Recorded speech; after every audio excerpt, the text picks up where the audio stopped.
आइए प्यारे दोस्तों, मैं वी नो दैट यानी विनोद आप सभी का इस प्रैक्टिस सेशन में स्वागत करता हूं और आपको और आपके माता दोस्तों प्रणाम करता हूं और उम्मीद करता हूं कि आप सभी अच्छे होंगे, स्वस्थ होंगे और मन लगा दोस्तों अपनी तैयारी में लगे होंगे और इन प्रैक्टिस सेशन के थ्रू दोस्तों अपनी तैयारी को और बेहतर बना दोस्तों डे बाय डे दोस्तों। तो चलिए आज एक और कदम रखते हैं अपनी सफलता की राह की तरफ प्रैक्टिस सेट नंबर 12 से दोस्तों। तो आइए क्वेश्चन नंबर 1 पे चलते। देखो क्या हमारे पास क्वेश्चन नंबर फर्स्ट, ध्यान से देखेंगे सभी। देखो क्या कह रहा है क्वेश्चन हमसे, ये कह रहा है कि सबसे छोटे अभाज्य संख्या एवं सबसे छोटी भाज्य संख्या के में से यानी बोलते महत्तम समावर्तक और लघुत्तम समावर्तक का गुणनफल है। एक बार इंग्लिश में पढ़ लो क्या कह रहा है क्वेश्चन, कि the product of the HCF and LCM of the smallest prime number and the smallest composite number.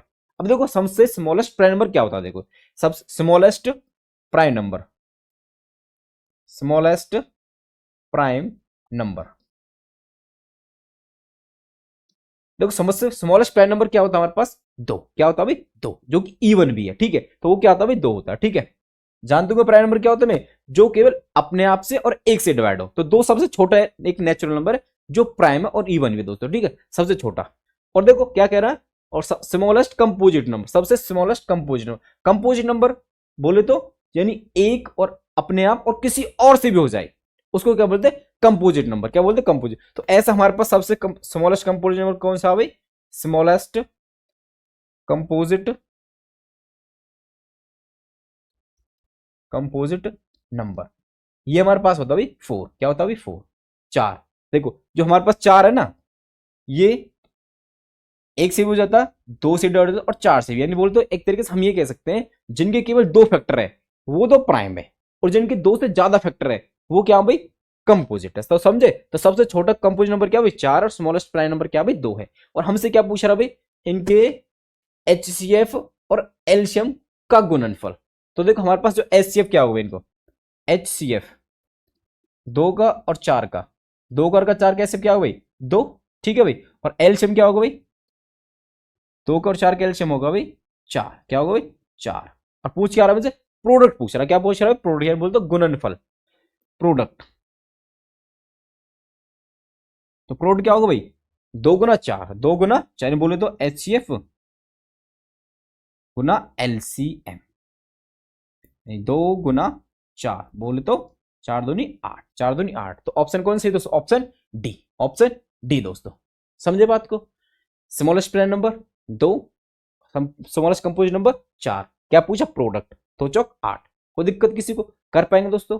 तो ये आपको जानकारी होनी जरूरी थी कि अभाज्य संख्या क्या होती है और सबसे छोटी अभाज्य संख्या क्या है और ये सबसे छोटी भाज्य संख्या क्या। तो देखो जब भाज्य और अभाज्य की बात आई है तो क्यों ना मैं आपको सारे भाज्य और अभाज्य समझा दूं और एक से लेकर 100 तक ये भी समझा दूं कितने भाज्य संख्या कितनी अभाज्य है और कौन सी भाज्य और अभाज्य में से कोई सी भी नहीं होती। तो आइए दोस्तों, एक हमारे पास सबसे बेस्ट तरीका है इसको एक्सप्लेन करने का, जो कि एक मैथमेटिशियन ने दिया था जिनका नाम है, देखो भाई, सीव ऑफ एरेटोथेसिस। यानी इन्होंने बताया था कि आप ना एक से लेके 100 तक अभाज्य संख्या सेलेक्ट कर सकते हैं। और कैसे करेंगे, देखो क्लास 6 का कॉन्सेप्ट है। देखो तो उन्होंने बताया था कि जो सबसे पहले हमारे पास देखो एक है, एक ना तो अभाज्य है और नहीं भाज्य है। तो मैं यहां लिख देता हूं, देखो जो वन है, वन इसके लिख रहा हूं,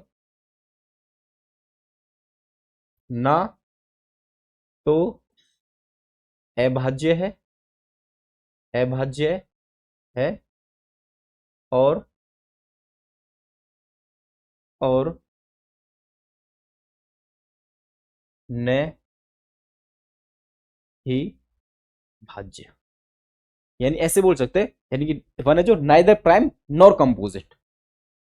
बात को समझे भाई, यानी वन किसी में नहीं आता सबसे पहले तो ये। तो ये तो भाई कट गया और इसको मैं कह रहा हूं, ये मैं बनाता हूं ट्राइंगल से, जिससे कि आप समझ पाए कि ये बना दिया भाई मैंने, ठीक है।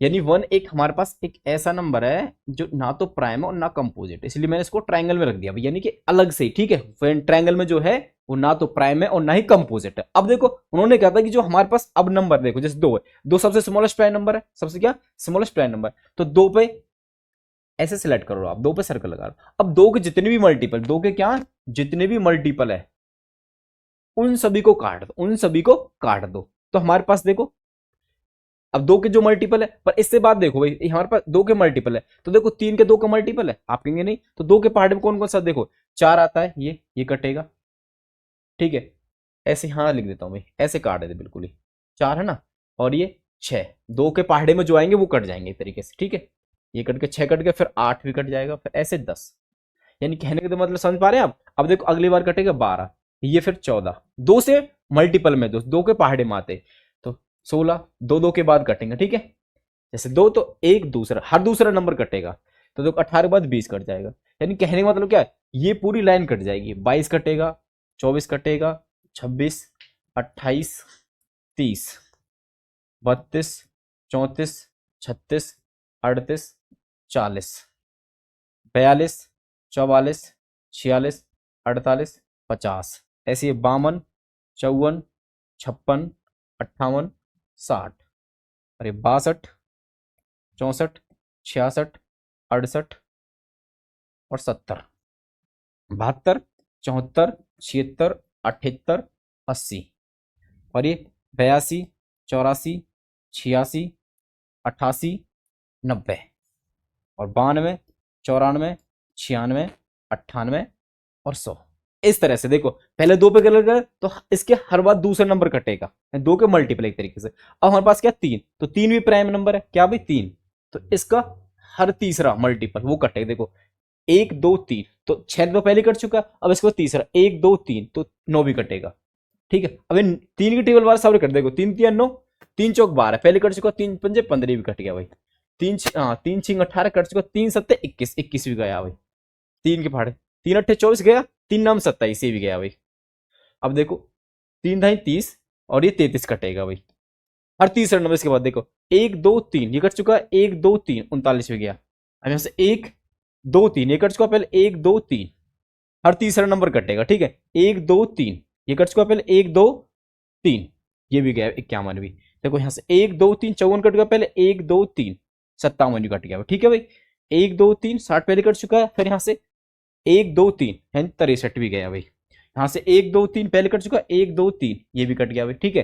अब देखो 1 2 3 ये कटेगा, एक्चुअल में ये 72 पहले कट गया, ठीक है, ये वाला, तो यहां से देखो 1 2 3 तीसरा कट गया, 1 2 3 75 भी गया भाई, फिर यहाँ से 1 2 3 78 कट चुका, 1 2 3 81 भी गया, ये 1 2 3 84 गया, 1 2 3 ये कट गया पूरा, 1 2 3 90 कट चुका है, 1 2 3 ये भी गया, इन 3 के सारे मल्टीपल, यानी 96 कट जाएगा, फिर 99 भी कट जाएगा, समझ पाए बात को। अब देखो 4 तो कट चुका है, इसके बाद क्या बचा हमारे पास 5, अब 5 के मल्टीपल काट दो, अब देखो 5 का पार्ट तो सभी का आता है, देखो 5 ढाई 50, सॉरी 5 दूनी 10, 10 गया, 15 20 25 भी आएगा 5 के पहाड़े से, है ना, और 30 35, 5 7 35, 5 8 40, 5 9 बदल, 5 ढाई 50 कट चुका, अब देखो 55 कट जाएगा भाई, यानी इसका पूरी टेबल कट जाएगी, 65 भी जाएगा, 85 जाएगा और 95 भी, इस तरह से तो पूरा कट चुका पहले, बात को समझे, यानी 5 के मल्टीपल भी कट गए। अब जिनमें सर्कल लगाते जाओ वो क्या बच रहे, प्राइम नंबर। अब देखो अब यहाँ के बाद 7, देखो क्या भाई 7, तो 7 की टेबल वर कटे, देखो 7 दूनी 14 पहले कट चुका, 7 के 21, 7 चौक 28, 7 पंजे 35, 7 छिंग 42, 7 7 49, 49 बचा, तो 49 7 की टेबल से कट गया भाई।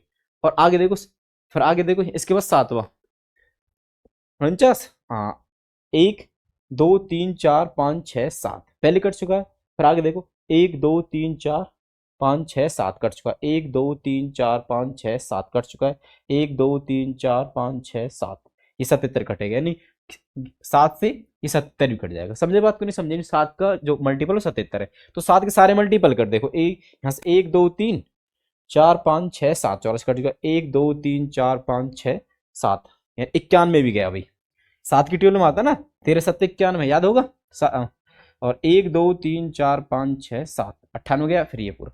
अभी 7 के भी काट दिए हमने। अब देखो इससे बाद अगला नेक्स्ट प्राइम नंबर क्या बचा, देखो ये 8 कट चुका है, 9 कट चुका है, 10 कट चुका है, अब बचा 11, क्या बचा भाई 11, तो 11 का मल्टीपल कटने, देखो 11 दूनी जो है 11 दूनी 22, 11 33, 11 चौक 44, 11 पंजे, हाँ 11 पंजे 55, 11 छक्के 46, 11 सत्तर 77, 11 88, 11 99, पूरी लाइन ऐसे कट चुके पहले ही। अब इसके बाद प्राइम नंबर कौन सा बचा भी, देखो 13। अब जो जो बचदार है वो जिन पे मैं सर्कल करूं वो क्या भाई प्राइम है, 13, 13 के बाद कौन सा भाई 17, 17 के बाद 19, 19 के बाद भाई 23, 23 के बाद 29, 29 के बाद ये 31 हुई, 31 के बाद 37, 37 के बाद 41, 41 के बाद 47, 47 के बाद भाई 53, 53 के बाद 59, 59 के बाद 61, 61 के बाद 67, 61 के बाद ये 67, 67 के बाद भाई ये 71, 71 के बाद 79 और एक 73 भी बच गई ये वाला भाई 73, 73 अभी 79 के बाद कौन सा आ जाएगा भाई 83, 83 के बाद ये 89 और 89 के बाद कौन सा भाई आप देख पा रहे हैं 97। इन जिन पे मैंने सर्कल लगाया है वो क्या है प्राइम नंबर दोस्तों। इस तरह से हम 1 से लेकर 100 तक कंपोजिट प्राइम अलग कर सकते हैं। और देखो ट्रायंगल वाला ना तो कंपोजिट ना ही प्राइम। देखो अभी काउंट कर लो कितने एक्चुअल में, देखो एक से 1 2 3 4 5 6 7 8 9 10 11 12 13 14 15 16 17 18 19 20 21 22 23 24 तो एक और होगा ना 25 होते टोटल ना भाई। तो देखो ऊपर 4 दोबारा काउंट कर लेते 5 6 7 8 9 10 11 12 13 14 15 16 17 18 19 20 21 22 23 24 अभी भी 24 आ रहे। बताओ कौन सा हमने गलत काट दिया भाई। हाँ एक ये बच गया ना 43 ये वाला भाई, ये रह गया था अभी 43। तो हमारे पास जो 43 है ये भी देख प्राइम नंबर है तो टोटल होते हैं 25। यानी 1 से लेके 100 तक 1 to 125 prime numbers, prime number. यानी 1 से लेके 100 तक दोस्तों 25 प्राइम नंबर होते हैं। कितने होते हैं 25 प्राइम। अब बस कंपोजिट की बात कर लूं भाई 1 से लेके 100 तक कंपोजिट। देखो भाई 25 ये और एक 26 वो वाला, वो तो प्राइम ना तो कंपोजिट। तो कंपोजिट कितने भाई, यानी बोले तो 25 और एक 26 तो बाकी कितने बचे 74। यानी 74 है वो कितने भाई कंपोजिट नंबर। 74 क्या कंपोजिट नंबर है। बात को समझे ठीक है भाई।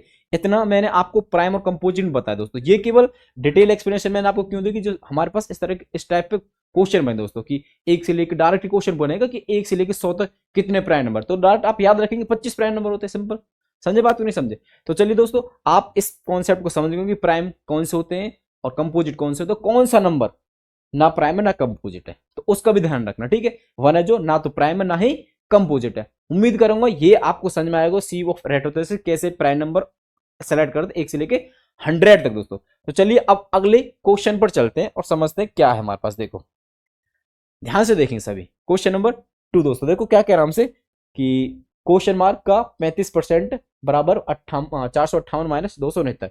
तो क्वेश्चन मार्क की वैल्यू पूछ रहा हमसे ठीक है। तो मैं अगर क्वेश्चन मार्क एक्चुअल में एक्स है क्या भाई एक्स, तो हमारे पास क्वेश्चन क्या है एक्स का 35% बराबर कह रहा भाई 458 माइनस 269 एक्स की वैल्यू पूछ रहा। तो देखो ये तो बहुत आसान है। का मतलब क्या होता है गुना 35%। 35 मतलब 35% मतलब 35/100 है कि नहीं भाई। 458 में से 269 काटो देखो 18 में से 9 गए तो भाई 9, 18 में से 9 गए तो 9 और यहाँ कितना बचा भाई 4, 4 में 6 हासिल लेंगे ये बना 14, 14 में से भी 6 गए तो 8 है कि नहीं और 3 में से 2 गए तो 1 ठीक है। अब इसको सॉल्व कर देखो 5 यहाँ काट लेंगे 5 7 और ये 5 से काटेंगे 20 ठीक है। तो यहां से देख पा रहे x बराबर कितना भाई 189 बट्टे में तो 7 आ जाएगा भाई डिवाइड बार मल्टीप्लाई में 20। तो यहां से देखो कितना हमारे पास भाई 7 से काटेंगे 7 दूनी 14 बचा 4 और 49 में 7 7 49। तो देखो हमारे पास क्या होने x 27 दूनी 54 और एक 0। तो हमारे पास x वैल्यू क्या है दोस्तों 540 540। बात समझे। बस क्या करना पहले तो परसेंटेज का मीनिंग समझना और का मतलब समझना। फिर क्या पूछ केवल एक्स को सेपरेट कर लिया बाकी राइट साइड ट्रांसपोज कर दिए एक्स को निकाला तो हमने कितना है 540। उम्मीद करूंगा ये समझ में आ गया दोस्तों। चलिए आइए अगले क्वेश्चन पाइए। देखो क्या कह रहा है नेक्स्ट क्वेश्चन ध्यान से देखेंगे। देखो हमारे पास ट्रिग्नोमेट्री से क्वेश्चन है और डायरेक्ट वैल्यू पुटिंग मेथड में दोस्तों वैल्यू पुटिंग पूछ रहा हमसे। देखो तो मैं आपको वैल्यूज बता देता हूँ कि हम ट्रिग्नोमेट्रिक जो फंक्शन है हमारे पास उसकी वैल्यू कैसे निकालते हैं हमारे पास ना रेशियोज है। तो देखो स्टैंडर्ड हमारे कुछ स्टैंडर्ड एंगल पे निकालते हैं। देखो भाई समझते हैं। देखो मैं बात कर रहा हूं केवल 0 डिग्री की, क्योंकि यही वैल्यू पूछा हमने। 0, 30 डिग्री, 45 डिग्री, 60 डिग्री और 90 डिग्री, यही वैल्यू पूछेगा आपसे। ठीक है, तो देखो हमारे पास 6 ट्रिग्नोमेट्रिक फंक्शन होते हैं भाई। हाँ समझो, साइन होता है भाई, कॉस होता है, टेन होता है भाई, और होता है कॉट, फिर सेक और फिर कॉसेक। ये हमारे पास क्या होता है, 6 ट्रिग्नोमेट्रिक रेशियो होते हैं दोस्तों। इनकी वैल्यू कैसे निकाल, देखो पहले आप लोग 0, 1, 2, 3, 4, फिर इनको 4 से डिवाइड कर दो भाई। 4 से क्या कर दो, डिवाइड कर दो। ठीक है, फिर क्या करना भाई, इन पे रूट लगा देना है। क्या लगा देना, रूट। अब आपकी वैल्यू तैयार हो, देखो साइन की वैल्यू तैयार हो। देखो देखो 0/समथिंग, ये तो 0 ही आएगा भाई। 1/4, 1 का रूट 1 और स्क्वायर रूट 4 कितना होता है, 2 होता है भाई। क्या होता है भाई, सॉरी 1/2 आएगा, ऊपर 1 और नीचे 2 दोस्तों। ठीक है, और 1/2 आएगा, यानी बोलते 1/√2, क्योंकि √2 नीचे आएगा। ठीक है भाई, अब यहां समझो, ऊपर √3 और √4 पे लगाएंगे तो आएगा 2, और ये कट गया तो एक ही आ गया तो भाई। ठीक है, इतना समझे, ऐसे आपको करना। देखो अब हमको चाहिए साइन कॉस की वैल्यू, तो क्या करना, पीछे से पकड़ के रख दो बस, केवल पीछे से पकड़ के। तो देखो एक क्या जाएगा, 1 √3/2। ठीक है, और ये 1/√2 आ जाएगा भाई यहाँ। तो ये 1/2 पीछे से ऐसे यहां से लिख दो उल्टा बस, 0। इसका मतलब क्या, देखो साइन 0 की वैल्यू है 0, साइन 30 की वैल्यू है 1/2, 1/2, और साइन 45 की वैल्यू है 1/√2, और साइन 60 की वैल्यू क्या हो, 1/√3, और साइन 90 की वैल्यू क्या हो, 1। अब ऐसे यहाँ कॉस की वैल्यू निकाले। अब हमको चाहिए 10, और 10 मैंने आपको बताया क्या होता है भाई, टेन थीटा बराबर होता है हमारे पास साइन थीटा अपॉन में कॉस थीटा। तो हमको क्या करना है, अगर टेन थीटा वैल्यू चाहिए तो हम साइन थीटा की वैल्यू को कॉस थीटा की वैल्यू से डिवाइड कर देंगे सेम एंगल पे। देखो तो इन टेन थीटा कितना आ जाएगा, मैं बात करूँ टेन 0 की, तो 0/1, तो 0/1 मतलब 0। अब इसको जब आप काटे बटे करेंगे तो 2 से 2 कट जाएगा, आएगा 1/√3, 1/√3। यहाँ से देखो 1/√3 पूरा कट गया, ये आएगा 1, यानी 10 45 होता है 1। याद रखना, बहुत इंपॉर्टेंट है। ठीक है, 10 60, 10 60 हमारे पास देखो कितना होगा, 2 से 2 कट जाएगा नीचे वाला, ऊपर आ जाएगा केवल √3। 1/0, 1/0, 1/0 मैंने बताया आपको अनडिफाइंड। क्या होता है भाई, अनडिफाइंड, तो ये होगा अनडिफाइंड। ठीक है, अब देखो हमको चाहिए कॉट। कॉट क्या होता है भाई, टेन का उल्टा आता है, टेन का क्या होता है, उल्टा होता है। तो हम क्या कर देंगे, इसकी वैल्यू उल्टी कर देंगे, केवल क्या कर देंगे, उल्टी कर देंगे। वहां से ऐसे लिख दो बेशक, चाहे यहीं से उल्टा कर दो बेशक से। तो देखो एक या इसका उल्टा करेंगे 1/0, ये अनडिफाइंड। ठीक है, यहाँ पे उल्टा करेंगे √3, यहाँ पे 1 का उल्टा 1 और √3 का 1/√3, और ये 0 दोस्तों। इस बात 1/0 होता है इन्फिनिटी, और 1/∞ होता है दोस्तों 0। ये तो याद रखेंगे आप। ठीक है, तो ये आएगा हमारे पास 0। क्या आएगा दोस्तों, 0। अब देखो सेक के, देखो 10 उल्टा होता किसका भाई, 10 होता भाई कॉट का उल्टा, और मैंने बताया कॉस होता भाई सेक का। तो हम क्या करना, कॉस की वैल्यू का उल्टा करना पड़ेगा सेक की वैल्यू निकालने के लिए दोस्तों। केवल देखो तो हमारे पास कॉस की वैल्यू क्या, 1, तो 1 का उल्टा क्या हो भाई, 1। उल्टा किसी का उल्टा करना तो उसका मतलब है कि 1 के बट्टे में लिख दो, 1 के बट्टे में लिख दो।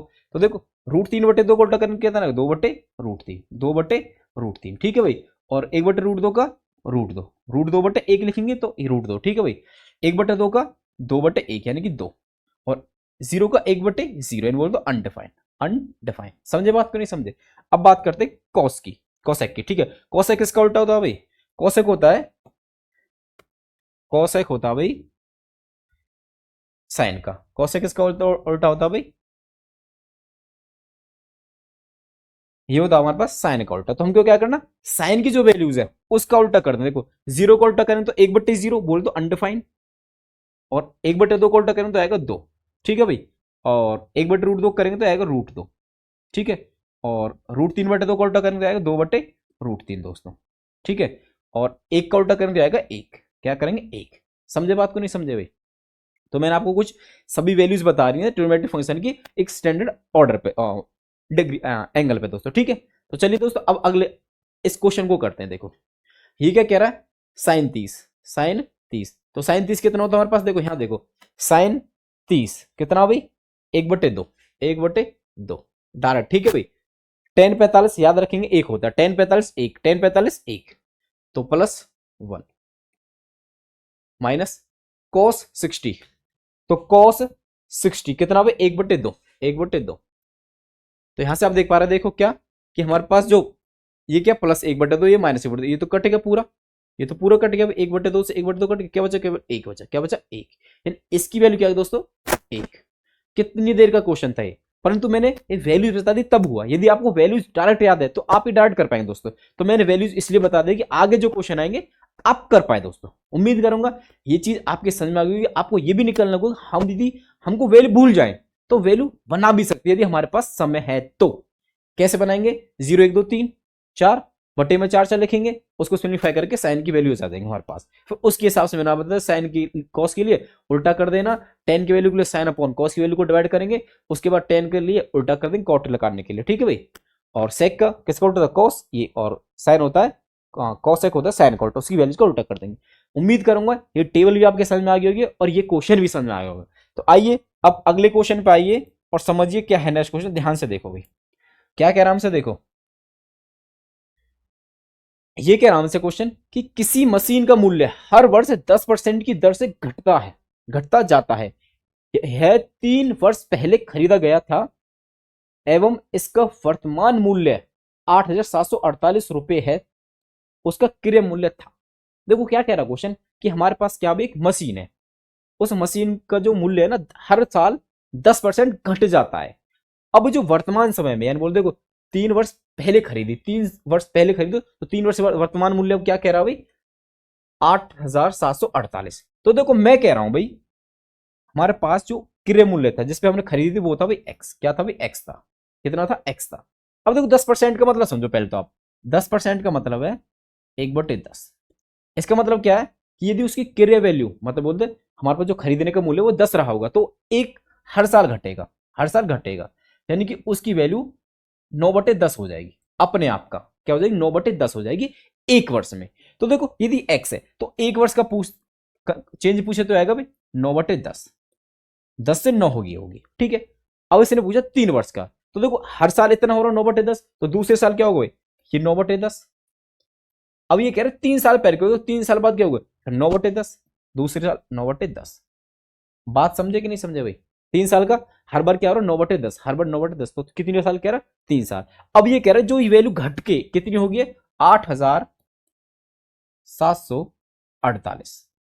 अब हमसे पूछ रहा क्रय मूल्य यानी बोलो एक्स पूछ रहा हमसे, क्या पूछ रहा हो एक्स, तो एक्स निकालना। देखो देखो यहां से देखो भाई आप इसको सिंप्लीफाई करेंगे, एक चीज तो देख पा रहे कि 3 0 इस तरफ जाएंगी, तो 3 0 इस तरफ जाएंगी तो लास्ट में 3 0 आएंगी, तो इसके हिसाब से तो हमारे पास ऑप्शन सी तो कट ही गया। तो यहाँ पे 3 0, यहाँ पे 3 0, ये कट गया है ना। अब वैसे एक चीज देख लो 3 0 आएंगी तो 3 0 तो इसमें तो 4 0 ऊपर कितनी 0 4 0, तो हमारे पास ऑप्शन बी हो गया। ऑप्शन क्या होगा बी हो गया। परंतु एक बार चेक तो कर लेते, देखो 9 से काटेंगे पहले, देखो भाई एक 9 से काटेंगे, देखो 9 से काटेंगे, देखो 9 9 में 81, यहां से कितना 6 बचा और क्या बचा 4 नहीं 64, और 9 से काट रहे हैं 9 7 63 63, फिर एक बचेगा फिर 18 बना, 9 दूनी 18। समझे बात को नहीं समझे। अब फिर देखो इस 9 से काटेंगे, देखो 9 एकम 9 7, गया नहीं डायरेक्ट ना जाने की 0, कितना बचे 72 बन गया भाई, 9 8 72, 9 8 72। अब एक 9 बचा फिर 9 से काटेंगे, देखो 9 एकम 9, 9 एकम 9, अब यहां से कितना 1 और 8 यानी 18, तो 9 दूनी 18, ये कटा 12 बार। अब देखो 3 0 इसके साथ चिपक जाएंगे, तो हमारे पास जो एक्स की वैल्यू आएगी ये आएगी भाई 12,000, 12,000। तो ऑप्शन बी ही सही है इसका, समझे कि नहीं समझे। इस तरह से आप डायरेक्ट यहां से समझ लो कि हमारे पास 3 0 आएंगे, वो तो समझ गए आप, ठीक है। उम्मीद करूंगा ये भी आपके समझ में आ गया होगा। अब देखो ये कई बार, अब देखो ये तो कह रहा है कि वैल्यू घटती जा रही है, वैल्यू क्या जा रही है घटती जा रही है, तो कई बार वैल्यू क्या होगी बढ़ जाएगी, क्या होगी बढ़ी भी तो सकती है भाई। तो कई बार अब जैसे 10 से 9 हुआ, केवल 10 से 11 हो जाएगा जब बढ़ेगी, तो आप 11/10 11/10 11/10 कर लेंगे, देन उसके बाद आ जाएगा, ठीक है। आइए अगले क्वेश्चन पे आइए, ये एक्चुअल में सेम उसी कॉन्सेप्ट में होगा जैसे हमारे पास वो नहीं होता कंपाउंड इंटरेस्ट इंक्रीज होता जाता है 10 से 11 10 से 11 10 से 11, इस तरह से सेम कॉन्सेप्ट है दोस्तों, सक्सेसिव इंक्रीजिंग या डिक्रीजिंग का दोस्तों। अब देखो नेक्स्ट क्वेश्चन, देखो क्या हमारे पास और क्या कह रहा है ये जरूर देखेंगे, ध्यान से देखो क्या कह रहा है क्वेश्चन हमसे कि यदि a plus B plus C equal to 0 है तो a का क्यूब प्लस बी का क्यूब प्लस सी का क्यूब निम्नलिखित में किसके बराबर होगा। जिन बच्चों ने 9th क्लास में आइडेंटिटीज अच्छे से पढ़ेंगी तो आपको याद होगा, ये उन आइडेंटिटीज में लास्ट आइडेंटिटी थी दोस्तों, याद है। देखो हमारे पास ये एक्चुअल में आइडेंटिटी क्या थी, ये थी हमारे पास कि a का क्यूब प्लस बी का क्यूब प्लस सी का क्यूब माइनस 3abc बराबर होता है, थोड़ा सा इसको नीचे रख लेते हैं भाई,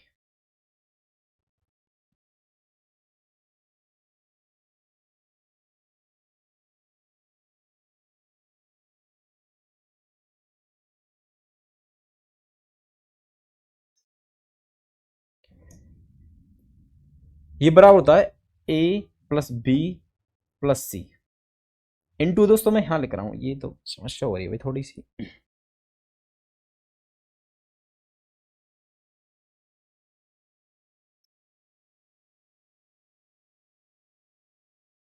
अब नहीं होगी भाई। देखो भाई ठीक है, तो a plus B plus C into A का स्क्वायर प्लस बी का स्क्वायर प्लस सी का square minus A B minus B C minus C A. हमारे पास ये आइडेंटिटी दोस्तों आपको याद होगा सभी को, ठीक है। तो देखो हमसे इस क्वेश्चन में पूछ के रहा है कि a प्लस बी प्लस सी यदि बराबर 0 है तो a का क्यूब प्लस बी का क्यूब प्लस सी का क्यूब क्या होगा। अब देखो ये कह रहा है कि इस आइडेंटिटी के अकॉर्डिंग यदि हमारे पास ये 0 हो जाए तो देखो ये 0 हुआ, यानी 0 इंटू समथिंग, 0 इंटू समथिंग, जो इसको समथिंग बोल रहा हूं तो ये कितना आएगा, 0 आएगा, क्या आएगा 0। तो हमारे पास a का क्यूब प्लस बी का क्यूब, a का क्यूब प्लस बी का क्यूब प्लस सी का क्यूब और ये माइनस 3ab से, तो ये क्या हो जाएगा, राइट साइड में चला जाएगा, किस में चला जाएगा, राइट साइड में, तो आ जाएगा प्लस का 3abc। बात को समझे कि नहीं समझे, ये हम स्पेशल कंडीशन बन जाती है जब हमारे पास a प्लस बी प्लस सी की वैल्यू 0 हो तो हमारे पास a का क्यूब प्लस बी का क्यूब प्लस सी का क्यूब बराबर होगा 3abc के, किसके भाई, 3abc। तो ऑप्शन कौन सा सी दोस्तों, ऑप्शन सी, ऑप्शन सी दोस्तों, ठीक है। तो आपको आइडेंटिटीज याद कराने के लिए मैं दो आइडेंटिटी लिख देता हूं दोस्तों, मोस्ट इंपोर्टेंट है जो आगे के क्वेश्चनों में यूज होने वाले दोस्तों। तो देखिए a का क्यूब प्लस b का क्यूब, एक ये आइडेंटिटी, और a का क्यूब, a का क्यूब और माइनस b का क्यूब, एक ये दो आइडेंटिटी दोस्तों मैं लिखवा रहा हूं। देखो a प्लस बी है तो पहले a प्लस बी आएगा भाई, ब्रैकेट में आएगा a का स्क्वायर, यहां आएगा माइनस, अगर यहां प्लस आएगा तो a भी आएगा माइनस का भी, a भी आएगा माइनस का, ठीक है, और प्लस में b का स्क्वायर, याद रखेंगे। अब देखो ये क्या, a माइनस बी, तो पहले आएगा a माइनस बी, अगर देखो यहां माइनस आ चुका तो यहां पर जाएगा प्लस, यानी बोले तो a का स्क्वायर प्लस a भी आएगा प्लस b का स्क्वायर। समझे बात को, नहीं समझे भाई, ये दो आइडेंटिटीज और है, ठीक है। कुछ और आइडेंटिटीज भी वो भी मैं आपको लिखवा दूं क्या, देखो सिमिलर, एक और समझ लो कौन सी, यदि हमारे पास a का क्यूब a प्लस बी का होल क्यूब हो, a प्लस बी का होल क्यूब हो दोस्तों, क्या हो, होल क्यूब, तो ये क्या हो, देखो ये होती है a का क्यूब प्लस बी का क्यूब प्लस 3ab और a प्लस बी, याद रखेंगे। एक तो ये होती है, a को लिखवा देता हूँ भाई a माइनस बी का होल क्यूब हुआ, तो भाई ये होती है हमारे पास a का क्यूब माइनस बी का क्यूब माइनस 3ab ब्रैकेट के अंदर a माइनस बी, ठीक है भाई। मैंने आपको 5 आइडेंटिटी लिखवाए दोस्तों, तो इन 5 आइडेंटिटीज को याद रखना, ठीक है, जिसमें से हमारे पास क्वेश्चन किस पे था भाई, लास्ट वाली आइडेंटिटीज पे, इस पे, ठीक है, याद रखेंगे इसको। यदि हमारे पास a plus B plus C equal to 0 तो हमारे पास a का क्यूब प्लस बी का क्यूब प्लस सी का क्यूब होगा 3 times of abc, option B, sorry option C दोस्तों, ठीक है। आइए अब अगले क्वेश्चन पे आइए दोस्तों, और नेक्स्ट क्वेश्चन को देखिए क्या हमारे पास बहुत बढ़िया क्वेश्चन दोस्तों। देखो क्या कह रहा है हमसे कि x बराबर a बटे a प्लस बी, वाई बराबर है a बटे a minus B, then the value of, दोनों हिंदी इंग्लिश में होगा दोस्तों, कोई दिक्कत नहीं है। चलो 1/x प्लस में 1/y की वैल्यू पूछ रहा, तो देखो उल्टा करके पूछ रहा, सिंपल दे रखा, तो देखो मैं यहां से पहले 1/x निकाल लेता हूं, तो 1/x निकालेंगे तो सिंपल देखो इसका उल्टा किया तो हम राइट हैंड वाले का उल्टा करना पड़ेगा, इसकी हो जाएगी a प्लस बी बटे a, है कि नहीं, और क्या वाई, 1/y निकाल लेते हैं भाई, 1/y। तो 1/y क्या होगा भाई, a माइनस बी ऊपर बटे में a। ठीक है, अब हमसे पूछा इन दोनों को प्लस कर दो, 1/x प्लस में 1/y। तो देखो 1/x प्लस में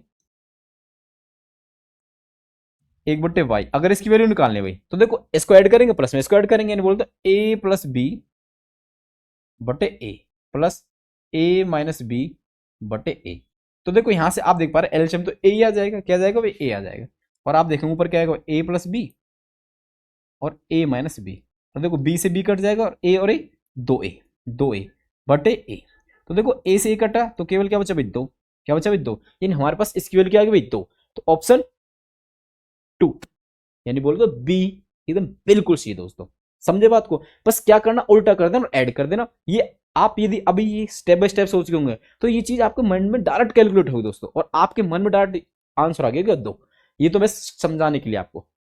आइए, उम्मीद करता हूँ कि आपको ये समझ में आ गया होगा और अगले क्वेश्चन पाए दोस्तों। और देखो नेक्स्ट क्वेश्चन क्या हमारे पास, ध्यान से देखते जाएंगे सभी। देखो बहुत बढ़िया क्वेश्चन है दोस्तों ये तो। देखो ये कह रहा कि त्रिभुज जिसके बिंदु ए 3, और बी 7, 4 और सी 11, 1 की परिधि यानी पेरीमीटर क्या होगा, क्या होगी। देखो पेरीमीटर पूछ रहा भाई, क्या पूछ रहा, पेरीमीटर। और कह रहा कि हमारे पास जो त्रिभुज है उसके बिंदु यानी बोलते वर्टेक्स उसके, बोल दो शीर्ष दे रखे। तो देखो हमारे पास एक्चुअल में क्वेश्चन पता क्या है, ये है वो क्वेश्चन। चलो मैं यहां बना देता हूं एक बार ट्रायंगल, ये दोबारा से। ये क्वेश्चन है, ये कह रहा है हमारे पास जो ए है, मान चलो ये ए है भाई, इसके कोऑर्डिनेट दे रखे 3, 1, और मान चलो ये है बी, इसके कोऑर्डिनेट दे रखे हैं भाई 7, 4 और सी के क्या दे रखे भाई 11, 1, 11, 1, 11, 1। ठीक है भाई, और हमसे पूछ रहा है इसकी पेरीमीटर, बोल दो परिधि पूछ रहा भाई, यानी कि ये साइड प्लस में ये साइड प्लस में ये साइड, इन तीनों साइड का सम। देखो साइड तो दी नहीं है परंतु हमारे पास वर्टेक्स तो याद है हमारे पास। और आपको याद होगा जब हमारे पास दो लाइन सेगमेंट के 2 वर्टेक्स यानी बोल बिंदु दे रखे तो हम, जैसे ये दे रखे ए के, ये दे रखे बी के दे रखे, यदि हमारे पास 2 बिंदु दे रखे तो हम दूरी सूत्र से उनके लेंथ निकाल सकते हैं, यानी ए बी निकाल सकते हैं। तो आपको याद होगा 7th क्लास कोऑर्डिनेट ज्योमेट्री, ठीक है, निर्देशांक ज्यामिति में हम क्या करते हैं भाई कि जो ए बी है, जो दूरी सूत्र याद करो भाई, दूरी सूत्र, दूरी सूत्र। तो दूरी सूत्र क्या होता था भाई हमारे पास कि under root of x2 minus x1 का होल स्क्वायर प्लस में y2 माइनस y1 का होल स्क्वायर। याद है भाई सभी को, ठीक है। तो जैसे ए बी चाहिए भाई हमको, हम क्या करेंगे भाई x2 माइनस x2 और x1 क्या होंगे भाई, फर्स्ट कोऑर्डिनेट ये x1 ये x2 कह लो है ना, और ये y1 y2 इस तरह से देखो। तो x2 minus x1 7 minus 3, 7 minus 3 का होल स्क्वायर भाई प्लस 4 माइनस 1, 4 माइनस 1 का होल स्क्वायर। तो आप इसको कैलकुलेट करो, देखो क्या आएगा हमारे पास 7 माइनस 3 यानी बोल 4 यानी 4 का स्क्वायर प्लस 4 में से 3 गया, 4 में से गया 3 तो 3 का स्क्वायर। तो कितना देखो 4 का स्क्वायर कितना होता है भाई, 4 का स्क्वायर कितना होता है भाई 16, कितना होता है भाई 16, यानी 16 प्लस और 9 का, सॉरी 3 का होता है 9, अंडर रूट 16 और 9 हो गया 25, कितना होगा 25 और 25 का 5। एक एक स्टेप बता रहा हूँ दोस्तों बिल्कुल, ठीक है। यानी हमारे पास ए बी की लेंथ आ गई 5, कितनी आ गई दोस्तों 5 यूनिट। तो है नहीं 5 ही लिखे सिंपल सिंपल, ठीक है भाई। बीसी, बीसी ऐसे बीसी की लेंथ निकालें, देखो ये क्या है भाई हमारे पास, देखो यहाँ से x2 माइनस देखो 11 माइनस 7, 11 माइनस 7 का whole square plus 1 minus 4, 1 minus 4 का होल स्क्वायर। तो यहां से देख पा रहे हैं आप क्या, देखो 11 में से 7 गया तो 4, तो 4 का स्क्वायर 16, ठीक है। और 1 माइनस 4 तो आया -3, तो -3 का स्क्वायर कितना आएगा +9, क्या आएगा +9, 16 और 9 25, ये कितना आ गया हमारे पास 125, और 125 वैल्यू क्या होती है भाई 5, क्या होती है 5। तो ये भी कितना आ गया हमारे पास 5 आ गया भाई, कितना आ गया 5 आ गया। बी सी भी क्या आ गया 5। अब निकालते सी ए कह लो चाहे ए सी कह लो, एक ही बात है, ठीक है। तो देखो हम क्या करते हैं, इसके इससे इसमें से घटा दो। तो देखो 11 में से 3 गया तो भाई 8 आएगा ना, ठीक है, प्लस और 1 में से गया तो 0, 1 में से गया तो भाई 0 आएगा, ठीक है। तो यहाँ देखो भाई 11 में से 3 गया तो 8, 8 का स्क्वायर 64, ठीक है, और ये तो प्लस 0 बना तो 64 का स्क्वायर रूट किया तो भाई 8, तो ये आएगी हमारे पास 8, क्या आएगी लेंथ 8। और हमसे पूछ रहा पेरीमीटर। पेरीमीटर के लिए क्या करते हैं भाई, यदि हमारे पास कोई भी ट्रायंगल और उसका पेरीमीटर चाहिए तो हम क्या करते हैं, sum of all side, sum of three side कह लो, ठीक है, सम ऑफ थ्री साइड। तो देखो इसका पेरीमीटर निकालना, perimeter, perimeter of triangle ABC, क्या करेंगे, सम ऑफ थ्री साइड। देखो A B plus B C plus C A. तो देखो यहां से देखो ए बी की वैल्यू कितनी है हमारे पास भाई, 5, बी सी की 5 और सी ए की भाई 8। तो देखो 5 और 5 10 और 8 18, हमारे पास 18 इसका क्या पेरीमीटर दोस्तों, 18 क्या पेरीमीटर है दोस्तों। समझे बात, नहीं समझे। अब देखो हम देख पाए यहाँ क्या कि इसी से बच्चे छोटा सा क्वेश्चन पूछ रहा है, उसका जवाब दोस्तों जरूर देना। देखो हमारे पास दो साइड क्या बराबर, दो साइड क्या बराबर है। देखो हम देख पा रहे हैं आप कि हमारे पास ये भी 5 है और ये भी 5 है। अगर किसी भी ट्रायंगल की दो साइड बराबर है तो उस ट्रायंगल का नाम आपको बताना। ये मैं आपको बता चुका हूं, आप बताएं दोस्तों कमेंट बॉक्स में इसका नाम दोस्तों। तो चलिए अब अगले क्वेश्चन पाइए, और देखो इसी तरह से क्वेश्चन करना, ज्यादा समय नहीं लगा, डिस्टेंस निकाली बस ऐड कर देना, सिंपल, ठीक है। आइए अब नेक्स्ट क्वेश्चन पाइए, क्वेश्चन नंबर 8 दोस्तों। और देखो क्या कह रहा है क्वेश्चन, ध्यान से देखते जाएंगे दोस्तों।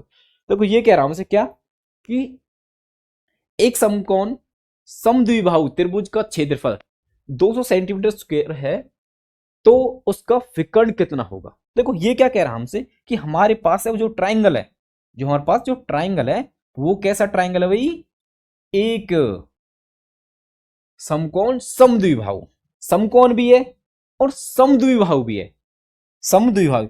अब जिनका माइंड थोड़ा सा अलर्ट होगा और जो जानते होंगे उनको उस पिछले प्रश्न का उत्तर तो मिल गया होगा भाई, है ना, मिल गया होगा। समकोण है तो उसका मतलब क्या, ये वाला एंगल क्या 90 डिग्री, क्या भाई 90 डिग्री है, ठीक है, इतना समझे।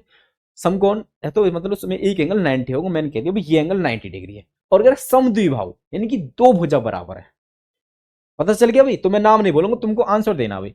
समद्विबाहु तो दो साइड बराबर, ये वाली साइड और ये साइड क्या बराबर है, ठीक है। और हमसे कह रहा है जो इसका क्षेत्रफल है वो 200 सेंटीमीटर स्क्वायर, 200 सेंटीमीटर स्क्वायर है, तो उसका विकर्ण कितना होगा। विकर्ण यानी ये वाला, यदि मैं बोल दूं ए बी सी क्या इसके वर्टेक्स है, तो हमसे पूछ रहे ए सी की वैल्यू क्या होगी, यानी इसकी वैल्यू क्या होगी, बोले तो हाइपोटेन्यूज कह लिया, बोल दी कर्ण, इसकी वैल्यू पूछ रहा हूं हमसे, ठीक है, एच पूछ रहा है।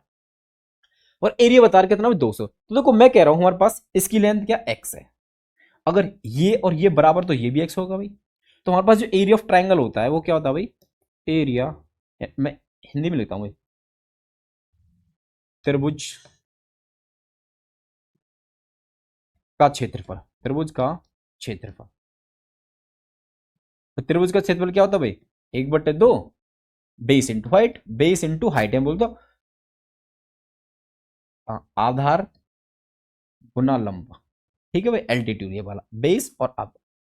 तो देखो 1/2 आधार क्या भाई एक्स है और लंबी भी क्या भाई एक्स है, ये भी एक्स और ये भी एक्स। और ये कह रहा हमारे पास जो इसकी वैल्यू है, जो इसकी वैल्यू वो कितनी है भाई, एरिया कितने रखा 200, कितना दे रखा भाई 200 सेंटीमीटर स्क्वायर। तो देखो हमको एक्स चाहिए, तो आप देख पा रहे हैं यहां से देखो एक्स गुना एक्स यानी एक्स स्क्वायर, दो यहां गुना में आ गया 400, कितना आ गया भाई 400। अब आप जानते हैं देखो 400 किसका स्क्वायर होता है भाई 20 का, तो हमारे पास यहां से डायरेक्ट एक्स वैल्यू क्या आ गई भाई 20, क्या आ गया भाई 20, ठीक है भाई, एक्स तो वैल्यू आ गई 20। और हमसे देखो एक्स वैल्यू तक 20, अगर वो साइड पूछता जो बराबर साइड है वो तो हम बता देते 20 है, परंतु उसने क्या पूछा भाई विकर्ण, क्या पूछा विकर्ण। अब विकर्ण क्या होता है भाई अंडर रूट ऑफ लंब, बेस आधार का स्क्वायर और प्लस में लंब का स्क्वायर, बोले तो एक्स का स्क्वायर प्लस में एक्स का स्क्वायर, ठीक है। तो ये कितना आएगा भाई 2 एक्स का स्क्वायर, ठीक है। तो यहां से आप देख पाए देखो अंडर रूट 2 और एक्स स्क्वायर से स्क्वायर कट जाएगा, रूट कट जाएगा तो आएगा एक्स। तो हमारे पास देखो रूट 2 गुना एक्स वैल्यू क्या निकाली हमने 20, क्या निकाली 20। तो हमारे पास जो विकर्ण आया, जो क्या है विकर्ण वो आया 20√2, 20√2, 20√2। तो ऑप्शन कौन सा सही दोस्तों, ऑप्शन नंबर बी सही है एकदम बिल्कुल, ठीक है। समझे भाई, सम कौन कह रहा है एक एंगल, तो कह रहा है कि द्विबाहु भी है, दो भुजा बराबर होगी। अब दो भुजा बराबर तो ये बेस, ये क्या होगा राइट एंगल, ये लंब ये आधार। हमारा पास त्रिभुज का क्षेत्र होता है 1/2 आधार गुना लंब, हमने लगाया यहाँ से हमने एक्स मान रखा था, तो एक्स वैल्यू यहाँ से क्या हमारा 20, और हमसे क्या पूछ रहा विकर्ण, तो विकर्ण का फॉर्म क्या था √2x, यहाँ से डाट याद रखेंगे तो एक्स 20 रखा 20√2, क्या है इसका उत्तर दो। बिल्कुल समझे कि नहीं समझे को मैंने दोबारा रिपीट भी कर दिया, ठीक है। आइए अब नेक्स्ट क्वेश्चन पर चलते हैं। आइए दोस्तों अगले क्वेश्चन पे, नेक्स्ट क्वेश्चन क्या ध्यान से देखें सभी। क्या कह रहा है क्वेश्चन हमसे कि एक बेईमान दुकानदार अपने माल को क्रय मूल्य पर बेचने की घोषणा करता है, किंतु वह 1 किलोग्राम के लिए 900 ग्राम भार का उपयोग करता है, उसका लाभ प्रतिशत है। देखो क्या कह रहा है क्वेश्चन हमसे कि एक बेईमान दुकानदार है भाई, वो क्या कह रहा है अपने माल को क्रय मूल्य पर बेचने की घोषणा करता है, मतलब जितने की लेकर आया उतने की ही बेचेगा, ठीक है। और क्या कह रहा हमसे, किंतु वह 1 किलोग्राम के लिए 900 ग्राम भार का उपयोग करता है। अब देखो दुकानदार है, अब दुकानदारी में अगर प्रॉफिट ना हो तो किस बात की दुकानदारी, वो कह रहा है जितने की लेगा उतने की बेच दूंगा, पर फायदा कमाने के लिए पता क्या कर रहा है, 1 किलोग्राम के लिए केवल 900 ग्राम ही दे रहा भाई, 1000 नहीं दे रहा, 900 ग्राम दे रहा, ठीक है। दुकानदार से करते ना भाई। तो देखो यहां पे समझो, तो यहाँ पे सीपी जो एसपी का जो रेशो बनता है डायरेक्ट, वो समझो क्या बनता है। देखो मैं कह रहा हूं भाई 1 ग्राम की जो वैल्यू है वो 1 रुपए, कितनी है भाई 1 रुपए, ठीक है। तो 1000 ग्राम की वैल्यू क्या होगा भाई 1000 रुपए। बात को समझ नहीं समझे, तो यहां से मैं समझाना चाह रहा हूं कि उसके घर पे जो वैल्यू 1000 रुपए की है वो उसको 1000 में देने के लिए तैयार है, परंतु क्या कर रहा है भाई 1 किलोग्राम की 900 ही वेट दे रहा है। यानी देखो उसके घर पे 1000 ग्राम है, 1000 ग्राम है, अब वो उसको 1000 ग्राम देकर 900 ग्राम ही दे रहा है, और कह रहा है कि मैंने तेरे को 1000 ही दे दिया है, 1000 ही दे दिया, परंतु वेट तो कम था, कितना कम था 100, कितना था भाई 100 कम था, तो 100 वेट की वैल्यू उससे एक्स्ट्रा ले ली, 100 वेट की वैल्यू उससे एक्स्ट्रा ले ली, यानी बोलो तो 100 रुपए कमा लिए, प्रॉफिट कमा लिए 100 रुपए, तो ये इसके क्या प्रॉफिट है। अब कितने पे कमाया उसने 900 बेच के, कितने पे 900, तो हमारे पास जो सीपी है, सीपी कितना भाई 900, तो हमारे पास जो प्रॉफिट होगा कितना होता, पी प्रॉफिट होगा भाई 100 पर 100 का होगा 900 पे, 100 का होगा 900 पे, तो यहां से फ्रैक्शन वेट निकालेंगे आएगा भाई 1/9, और 1/9 की जो वैल्यू होती है हमारे पास परसेंटेज में वो होती है 11 सही 1/9%, मतलब उसको जो प्रॉफिट होगा वो होगा 11 सही 1/9% का। बात को समझे कि नहीं समझे, क्लियर दोस्तों। इस तरह से इस क्वेश्चन को डायरेक्ट करेंगे आपसे, उम्मीद करूंगा ये क्वेश्चन आपके समझ में आ गया। अब चलते हैं अगले क्वेश्चन पे, क्वेश्चन नंबर 10, जो कि हमारे पास इस प्रैक्टिस सेट का लास्ट क्वेश्चन और जो बहुत इंपॉर्टेंट क्वेश्चन दोस्तों, आसान भी है दोस्तों। देखो क्या कह रहा है ध्यान से देखो, ये हमसे कह रहा है कि यदि 6 व्यक्ति 24 दिन में 36 एकड़ फसल की कटाई करते हैं तो 12 व्यक्ति 18 दिनों में कितने एकड़ फसल की कटाई करेंगे। भाई फसल की कटाई करते हैं ना, उसमें तो एक दो थोड़े लगते, 10-12 इकट्ठे लगते हैं, ठीक है। और हमसे क्या कह रहा है क्वेश्चन देखो, तो ये तो आपको समझा, पीछे भी कॉन्सेप्ट समझा चुका हूं, MDH मसाला याद है। तो आइए देखो लगाते हैं, तो M मतलब मैन, D मतलब कितने दिन काम कर रहे हैं, H मतलब आवर, कितने कितने घंटे कर रहे हैं भाई, MDH मसाला, ठीक है। और नीचे क्या आता है W1 मतलब कि कितना काम कर रहे हैं, कितने कितने घंटे, ये इसका मतलब है। अब देखो वही काम M2 कुछ आदि में है, कुछ दिन डिफरेंट हो सकते हैं, ठीक है भाई। Day2 कुछ दिन ले रहे हैं और कुछ घंटे ले रहे हैं भाई, और कुछ काम कर रहे हैं भाई, सेम टाइप का तो क्वेश्चन है। देखो यहां पे क्या कह रहा है भाई 6 व्यक्ति यानी 6 मैन है भाई, ठीक है। कितने घंटे कितने दिन में काम कर रहे हैं 24 दिन में काट रहे हैं भाई, कितना जमीन काट रहे 36 एकड़, तो 36 है ना, वो हमारे पास क्या वर्क है, क्या भाई 36 क्या वर्क है, तो हमारे पास देखो डब्ल्यू आएगा नीचे कितना भाई 36। अब ये तो बता नहीं रहे कि वो दिन में कितने घंटे काम करते हैं, ये तो उसने नहीं बताया, तो वो एच को हटाओ भाई, जो नहीं दे रहे उसको हटा देगा, ठीक है। ऐसी दूसरे केस में क्या कह रहा है कि 12 व्यक्ति यही काम 12 व्यक्ति से करवाएं, कितने से करवाएं 12 व्यक्ति से करवाएं, और 18 दिन में कराना, 18 दिन में करें तो वो कितना काम करेंगे, डब्ल्यू यानी वर्क कितना होगा उनको, ये तो पूछ रहे कितना एकड़ फसल काट देंगे, कितना एकड़ फसल काट देंगे दोस्तों। तो देखो बस इसको सॉल्व करना, डब्ल्यू करना, मतलब डब्ल्यू को सेपरेट करेंगे और निकालेंगे। तो देखो ही सिंप्लीफाई करते, देखो आप देखो यहाँ से 6 से काटेंगे 36 को 6 बार, और 6 से काटेंगे 24 को 4 बार, इतना तो समझ में आ गया होगा भाई। अब देखो डब्ल्यू यहां आ जाएगा डिवाइड में, तो उस तरफ आएगा मल्टीप्लाई, बराबर 12 गुना 18, 4 यहां बट्टे में आ जाएगा, 4 को ऊपर से ऊपर भी काट सकते थे आप, देखो 4 तिया 12, तो डब्ल्यू यानी वर्क कितना आ गया भाई 18 तिया 54, यानी कि वो 54 एकड़ की कटाई कर देंगे 12 व्यक्ति 18 दिन में, 12 व्यक्ति 18 दिन में। तो कौन सा ऑप्शन दोस्तों, ऑप्शन सी एकदम इसका बिल्कुल सही आंसर दोस्तों, ठीक है। तो शायद मैंने पिछले वाले पर टिक नहीं लगाया था, ठीक है। तो इसका ऑप्शन कौन सही बनेगा भाई, 11 से 1/9। ये अलग है, ध्यान रखना 11, ये अगर हाई स्कूल लिखेंगे ना पॉइंट्स में तो आएगा 11.11 इस तरह से चलेगा, ठीक है भाई, ध्यान रखना ये अलग है। बच्चे कई बार गलती कर जाते हैं, इसको लगा देते हैं, ठीक है। तो ऑप्शन इसका सी बनेगा, इसका बनेगा भाई सी, दोनों का सी, ठीक है। बात समझ में आई कि नहीं आई। और देखो ये कॉन्सेप्ट बहुत इंपोर्टेंट कॉन्सेप्ट और बहुत आसान है दोस्तों। उम्मीद करूंगा ये समझ में आएगा दोस्तों, और ये सेशन दोस्तों आपको पसंद आया होगा। अगर आपको दोस्तों ये सेशन पसंद आ रहे हैं तो चैनल को लाइक करिए, सब्सक्राइब करिए और शेयर करिए दोस्तों। तो चलिए आज के लिए यहीं रखते हैं। जय हिंद, जय Bharat. Thank you all of you, all the best.